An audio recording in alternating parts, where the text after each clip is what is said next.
ఏమోయ్, ఇప్పుడు మనకు ₹1,00,000 కావాలనుకో. నువ్వు ప్రశాంతంగా ఉండవు, నన్ను ప్రశాంతంగా ఉంచవు. ఏమైంది? అబ్బా అనుకో, ఏం చేద్దాం? ఇప్పుడు ఎందుకు మనకి? పోనీ మీ ఫ్రెండ్స్ని ఎవరినైనా అడగండి. ఫ్రెండ్సా? వాళ్ళు నాలంటోళ్ళే. పోనీ అప్పు ఏదైనా చెయ్యండి. ఇప్పటికిప్పుడు ఏది పెట్టుకోకుండా అప్పు ఇచ్చిన వాళ్ళు మనకు లేరులే. ఇంకా ఆలోచించు. అబ్బబ్బబ్బా, ఇంకా ఇంకా అంటే నేను ఏం చెప్పాలి? రోజు దండం పెట్టుకున్న దేవుణ్ణి అడగాలి. ఆ దేవుడికి దండం పెడితే ఆశీర్వాదం ఇస్తుంది, కానీ అంత బేగా సొమ్ము ఇస్తారా చెప్పు? ఇలా సందర్భం రాకుండా ఉండాలని ముందుగా డబ్బులు దాచుకుంటూ ఉండాలి. Yes, correct. దాచుకోవాలి. ఈరోజు మనం దాచుకోలేదు కాబట్టి ఒక విషయంలో నాకు అవగాహన కలిగింది. అసలు ఏమైందండి?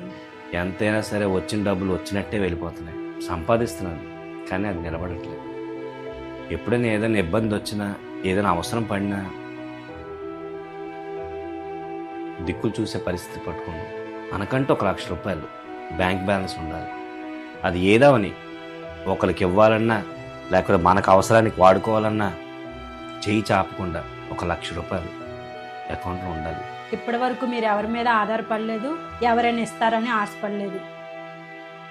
ఇక మీదటి నుంచి మీరు ఇచ్చే సంపాదనలోని ఎంతో కొంతైనా నెలకు దాస్తాను. ₹1,00,000 చేసే వరకు అందులో రూపాయి కూడా నేను తీయను.